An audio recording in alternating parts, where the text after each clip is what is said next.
My son complains that his mother is not gentle or beautiful enough. He personally picked a girlfriend for his dad. On Mother's Day, he used my money to buy a diamond necklace for that woman, but only gave me 3 carnations. On my birthday, he helped his dad spend my money on a painting of that woman as a gift for me. He said to his dad, "My mom looks like a man. You must have been really hungry back then to eat this up. Aunt Vanessa is beautiful and gentle, and she's an artist. Someone like her is truly deserving of you." I have to admit that I have failed in my education of him. So I packed my bags and kicked this pair of ungrateful wolves out of the house. When my son Adrian hurriedly came back, I was staring blankly at the scattered pieces of paper on the floor. Seeing the precious painting that had originally hung in his bedroom destroyed like this, his face changed, and he pursed his lips. I understood him. This was his unhappy face. Instead of asking him, as I usually would, why he was unhappy, I remained motionless in my seat. Eventually, Adrian couldn't hold his composure any longer. He pretended to be indifferent and softly asked me, "Mom, what are you mad about? Why are you taking it out on things? Isn't this a birthday gift from Dad? Even if you don't want to give Dad face, you should spare the painting since it was carefully chosen by your son." Huh, he pretended really well. In his eyes, I probably didn't have a brain at all. I looked at him coldly. His sharp and sarcastic words kept circling in my mind. But he was my child, whom I had treasured and raised for 15 years. I couldn't help but want to give him one last chance. "Adrian, why did you help your dad choose this painting?" Adrian touched the back of his head, and his expression softened. "Mom, don't you think this painting is beautiful at first glance? It's the life I dream of." The painting was indeed beautiful. The 3 of us sat on the beach, with a calm sea and a sky full of sunset behind us. I once thought Adrian chose this painting because he was thinking of the 3 of us. However, I had noticed at the time that the woman with the white dress and long hair was a delicate image I had never had. It turned out that his ideal was to have his father and his Aunt Vanessa reassemble their family with him. He thought I was in the way. I stopped talking to him and returned to my room, lost in thought. I thought I needed to calm down. Just an hour ago, while I was happily baking a cake for Adrian, I received a phone call. She said she was my husband's girlfriend introduced by my son. How absurd. I raised my son all by myself. His dad hadn't helped him at all, except for that initial shudder. How could he possibly do such a thing? Yet the woman's disdainful voice and the chat log she sent felt like invisible slaps, hitting me hard in the face. She said, "Isabella, on Mother's Day last month, Adrian gave me a necklace, a Cartier one. Although it's not full of diamonds, it still has a few. What did he give you?" "He gave me 3 carnations. That day, he scratched his head, blushing, and said to me shyly, 'It's all my fault for buying front row tickets for MS. Isabella a few days ago. Now I'm broke. I'm sorry, Mom. I can only give you this.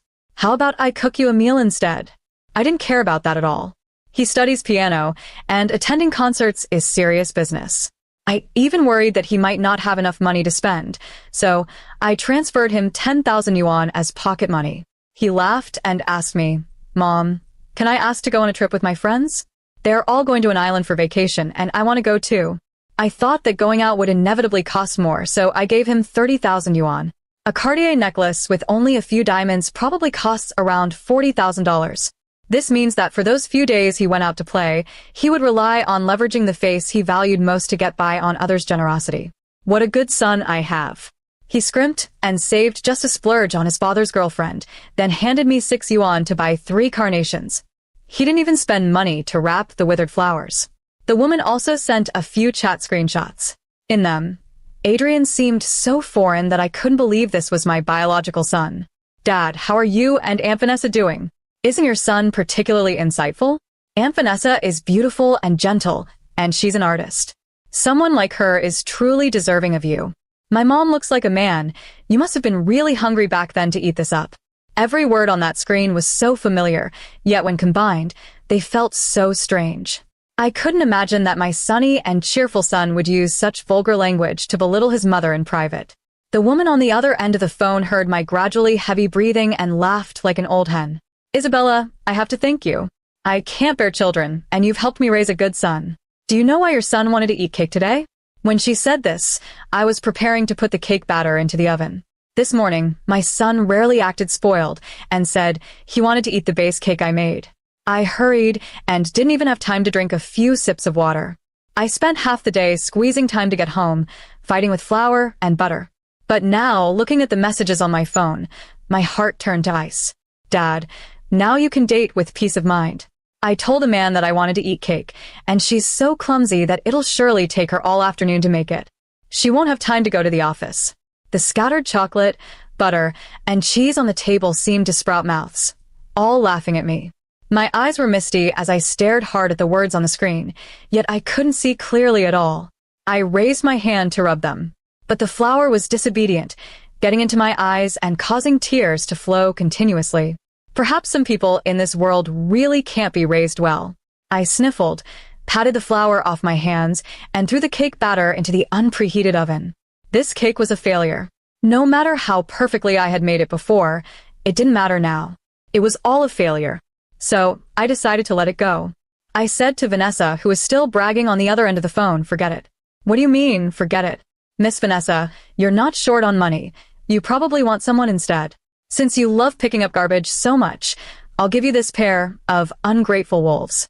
I rummaged through my suitcase, planning to leave this home. Since they disliked me, I also had no intention of staying here to be an eyesore. Before I could pack a few pieces of clothing, Adrian burst through the door. Mom, what's wrong with you? If you have a problem, come at me. Why are you yelling at Aunt Vanessa? And so harshly, I threw the clothes I was holding on the floor and slapped him across the face. My wrist buzzed with pain, and I shook my hand, coldly staring at Adrian, whose face was now showing shock. This was the first time I had hit him since he grew up. His skin was exceptionally fair, and red, swollen fingerprints quickly appeared on his face. You hit me? On what grounds? Adrian clenched his fists tightly, enough to turn white. On your ignorance and impulsiveness. On your selective hearing. On the sense of accomplishment you get from making your mother look like a fool. On your lack of moral integrity. Before he could say anything, I raised my hand and slapped him again. Let me ask you, is this enough? Do you need me to explain in more detail? He bit his lip, his gaze a bit evasive, yet somewhat defiant. Okay, since you know, I won't hide it from you anymore. My dad did indeed get a girlfriend, but you two aren't in love. What's wrong with him liking someone else? Is it that I didn't educate him well? I felt a bit confused. Adrian, I'm curious. As your mother, how have I wronged you? From the day he was born, I had been striving to be a good mom. I never pressured him. I just worked hard silently. I worked hard to earn more money, hoping to give him the freedom to choose the life he wanted in the future. And I never complained about this in front of him. But what about him? He hung his head, lost in thought. I had a lump of anger stuck in my chest, making me feel unsettled.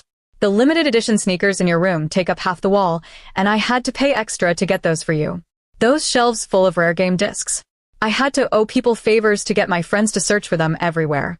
From childhood to now, what have I not given you? Those various strange figurines, the Lego filling half the room, and a pile of sports cards. As long as you said you liked it, I tried my best to satisfy you. And you? Is your return to me betrayal, belittlement, and disdain? While I was speaking, Adrian remained standing in place, silent. Once I finished, he suddenly looked up, a cold smile curving his lips. Don't say those things. Pathetic East Asian parents love to get emotional. I didn't ask you to do any of this. Your kindness towards me is just to prepare for your future retirement, isn't it? I'm not saying I won't support you now, so what are you complaining about? Besides, who told you to be the one making all the decisions at home like a man? My friends' moms revolve around them, all gentle and beautiful. And you? He sneered, sizing me up. You're just a fertilizer seller, a manly woman. His expression resembled that of his father.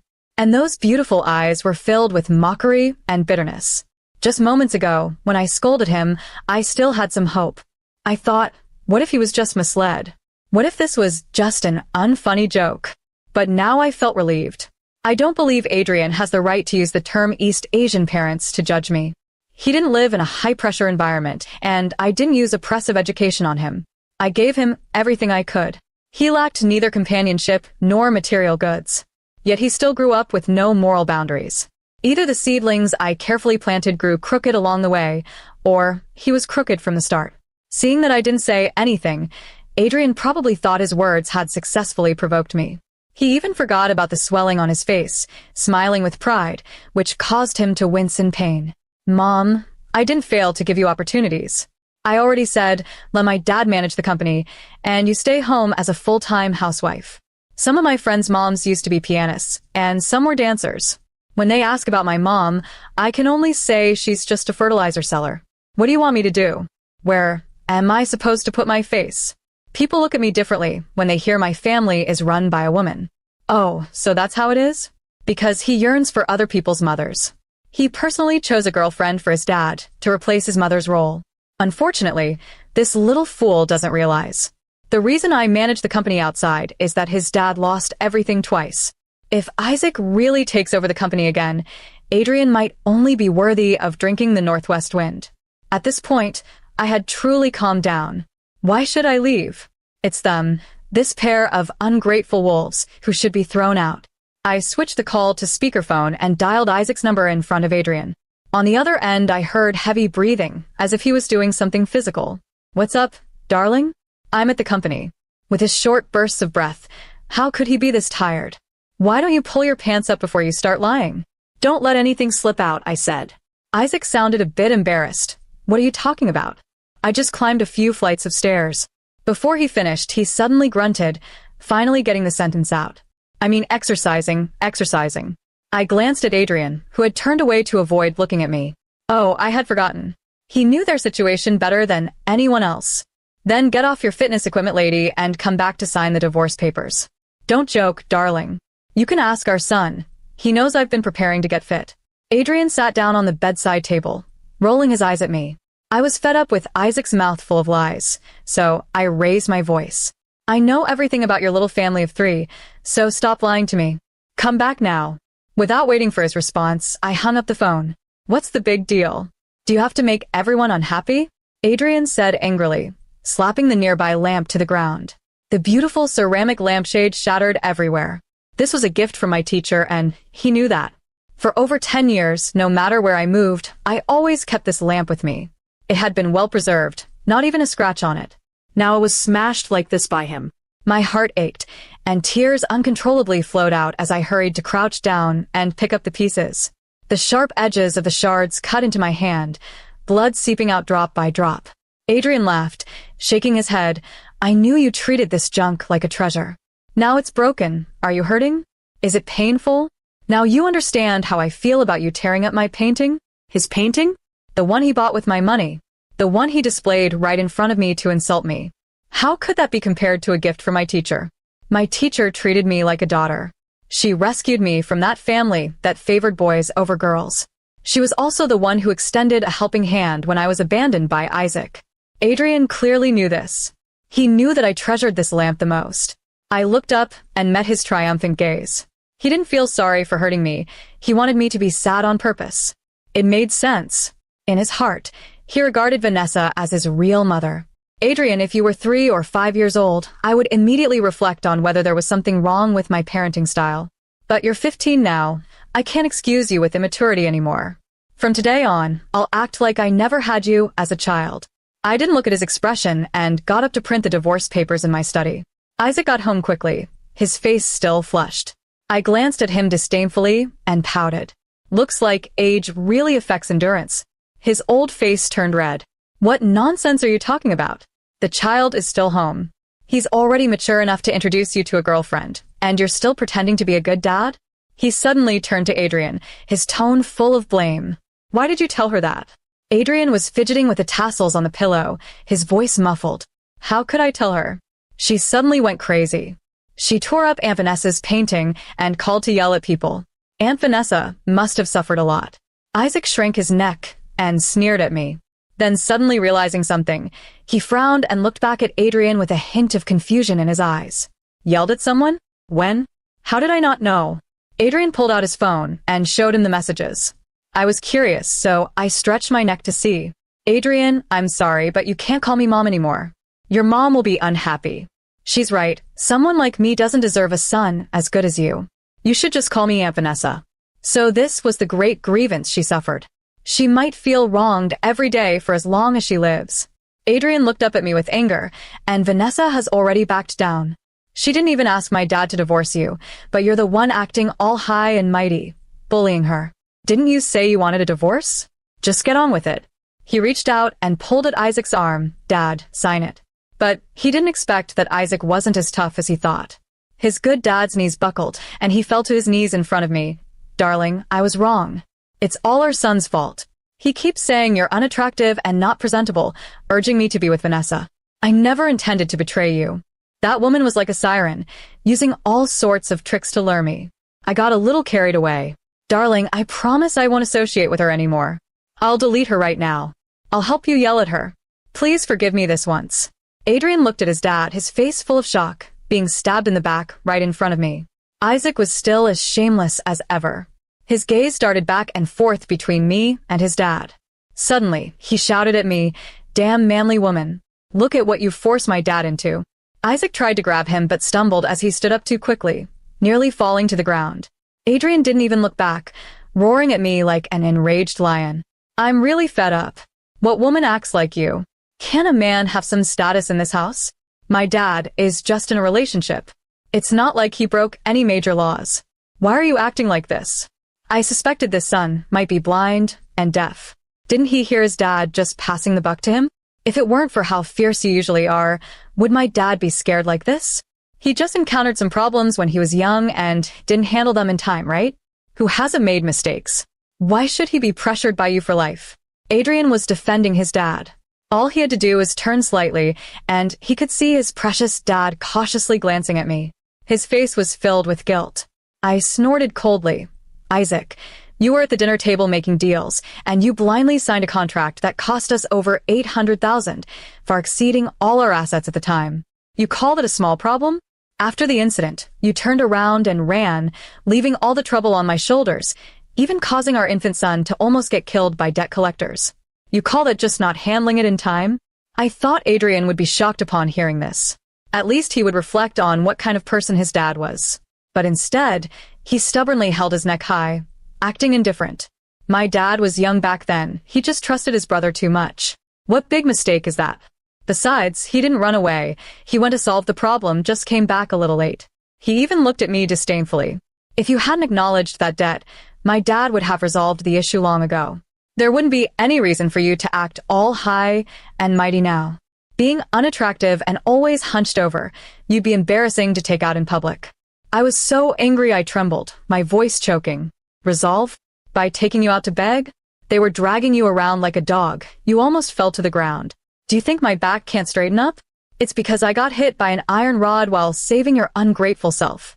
Adrian rolled his eyes, mumbling, "It's been so many years. Why are you bringing this up now? I never begged you to save me. Besides, isn't violent debt collection prohibited? Your words sound like a scam. I'll tell you, it's too late for you to sell your sob story for sympathy now. I will not recognize you as my mother again." I laughed in anger.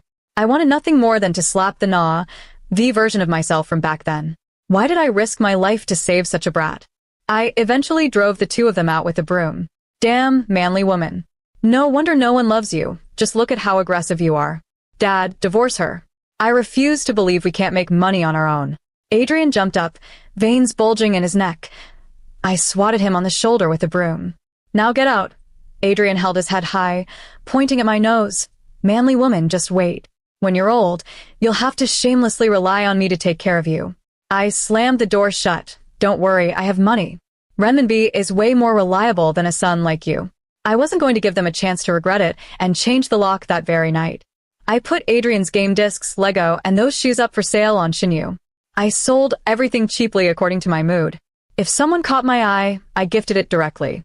Those who received my little gifts were so excited that they sent me long strings of thank you notes. He didn't care for those things. Plenty of people did. The money from the sales was divided and donated to several stray animal rescue shelters. A child might not thank me, but using that money to feed some dogs would at least earn me a wagging tail. In the end, I entrusted the divorce case to a lawyer for full representation. But the lawyer told me a few days later that he couldn't get in touch with that father-son duo. I analyzed that Isaac might not want a divorce and had gone into hiding. He was particularly familiar with this kind of operation. I didn't expect that the next time I saw Adrian, it would be under such circumstances. I brought gifts to visit an old friend who once helped me, Old Lou. He and his wife ran a 10 yuan lunchbox stall near a construction site. The food was delicious and generous, and their business was booming. They were busy as bees, so I casually found a small stool to sit on at the entrance. "Oh, who is this? How did you manage to find me?" Adrian stood in front of me, sarcastically, covered in dust, and wearing a pair of dirty thread gloves. "At this time, why aren't you at school?" As soon as I said that, I wanted to slap myself. Why was I meddling? But he suddenly became smug. "If you accept Aunt Vanessa, I'll go back to school. Otherwise, I'll work on the construction site for the rest of my life." "Oh, do as you wish." Adrian widened his eyes. "I won't play the piano anymore." Saying this, he took off his gloves and shoved his blistered palm in front of me, as if to say, "Look at how I'm torturing myself." I felt a bitter pang. How could I not feel heartbroken? He was a very musically gifted child. I never let him move heavy objects at home. But now, he runs to the construction site to carry bricks with these hands. I can't bear to see him get hurt. So I simply turned away and didn't look. "Adrian, I know you disdain having me as your mother. But as a stranger, I must remind you that you're still a minor and not yet at the age to support yourself." He reacted as if someone had stepped on his tail. "I'm not trying to support myself. I just came here to exercise." "What do you know?" I laughed out loud. "You're a minor, and with no one to help you, how could a construction site dare to hire you?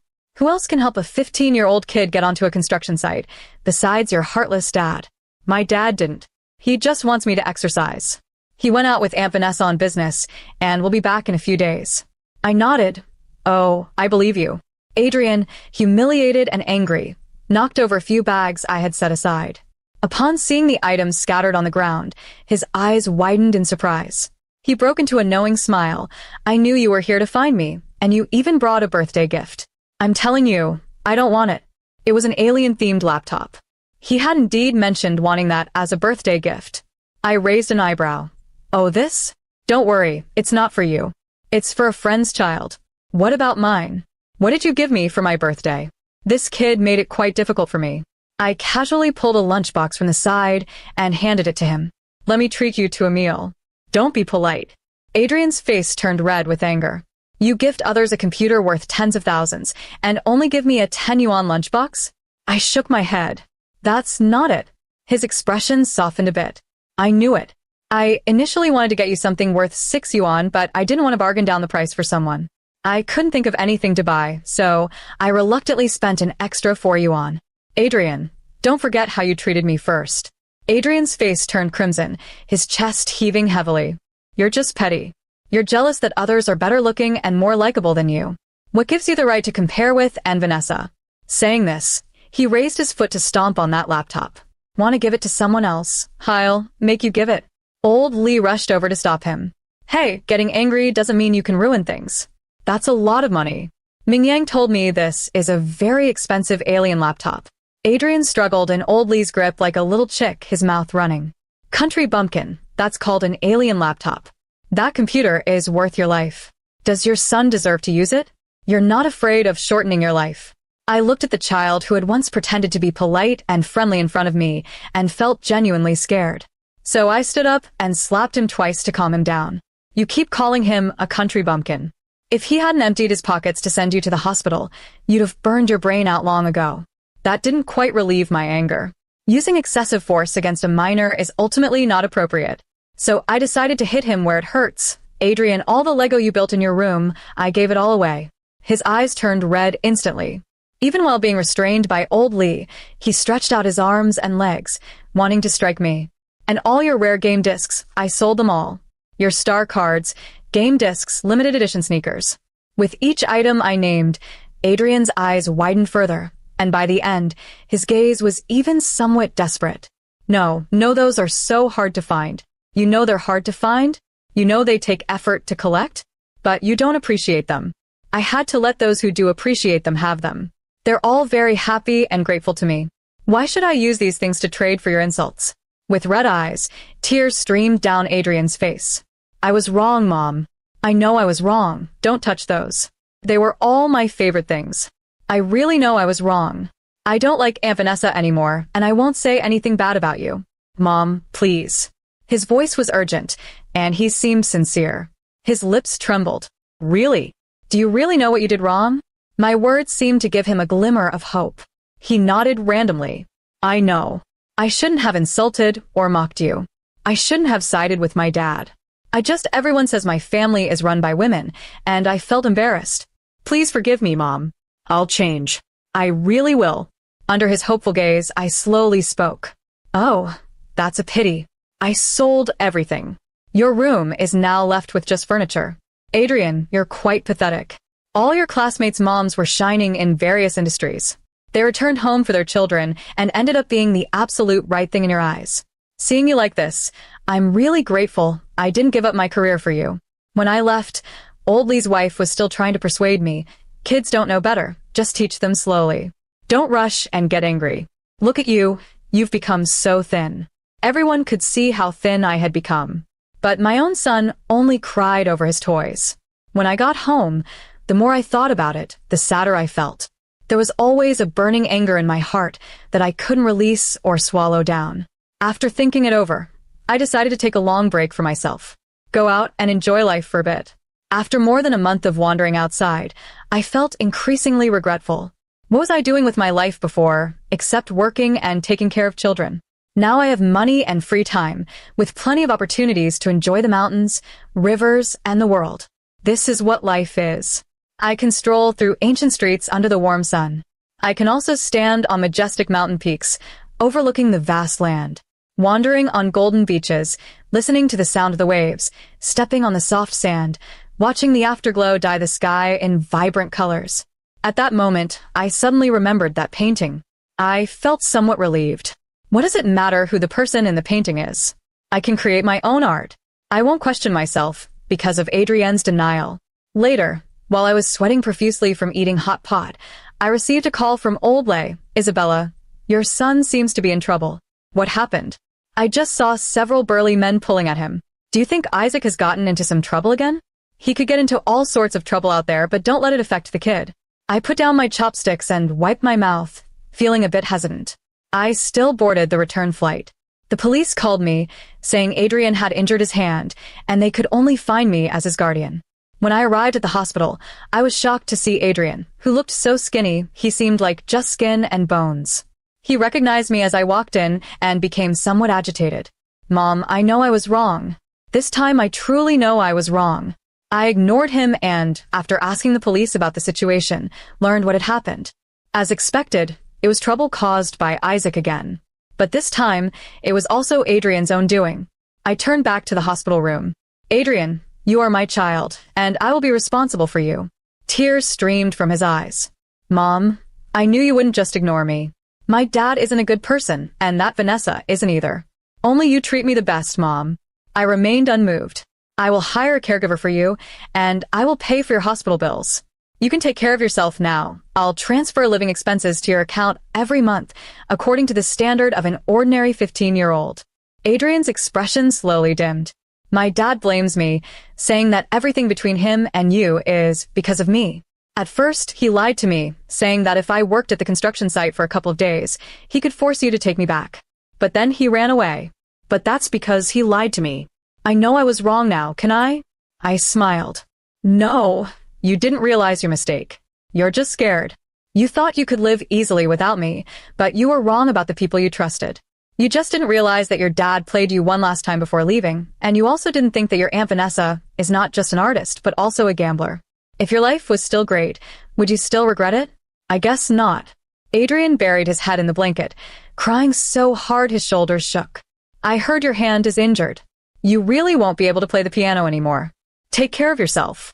I turned and left the hospital room. What I didn't know was that shortly after I left, Adrian's friends came to visit him. A girl suddenly asked him, "Your mom is Isabella. I saw her talking to the police when I came in. She's so impressive." A boy next to her sighed. "Your mom is really amazing. She's not like my mom, who can't do anything and only knows how to spend money." Exactly. My mom is also a housewife. Having a strong mom is just so cool. Only then did Adrian realize that no one would look down on him because his family was run by women. He had always looked down on himself. He envied others for having calm and elegant moms. While others envied him for having an independent and strong mom, Isaac was arrested 3 years later. To be precise, he lost both his legs and found a way to report himself. After he and Vanessa scammed some money in the country, they went abroad. But he didn't expect that Vanessa was a gambler. When she lost money, she abandoned him at the casino to entertain niche groups. After enduring a lot of torment, he managed to convince someone with a disability to buy him back to the country and immediately dialed the police. Isaac could not run anymore this time that I didn't know how Adrian felt about not being able to take the civil service exam. He often loitered around the entrance of my company after school, and we couldn't chase him away. One time, old Luke casually mentioned him to me. Sometimes Adrian comes here to eat, and I tell him my cooking is delicious, right? The kid is really reluctant to leave. My kid said Adrian didn't do well on the college entrance exam. What's he going to do? That kid has studied piano for so many years, and now it's all gone to waste. It's such a pity. I thought it was a pity too. It's a pity for all the effort I had invested over the years in hiring him renowned teachers, and in the end, it was all for nothing. However, he wouldn't have to envy those friends anymore. They were no longer on the same level. Later, every time it was my birthday, I would receive a gift without a signature that I didn't open it. I just sent it back to him. In this world, some connections are deep, and some are shallow. Perhaps I was destined not to have a mother-son bond. But it's okay. I looked at the 8-digit balance in my bank card. Why wouldn't I think the future is promising?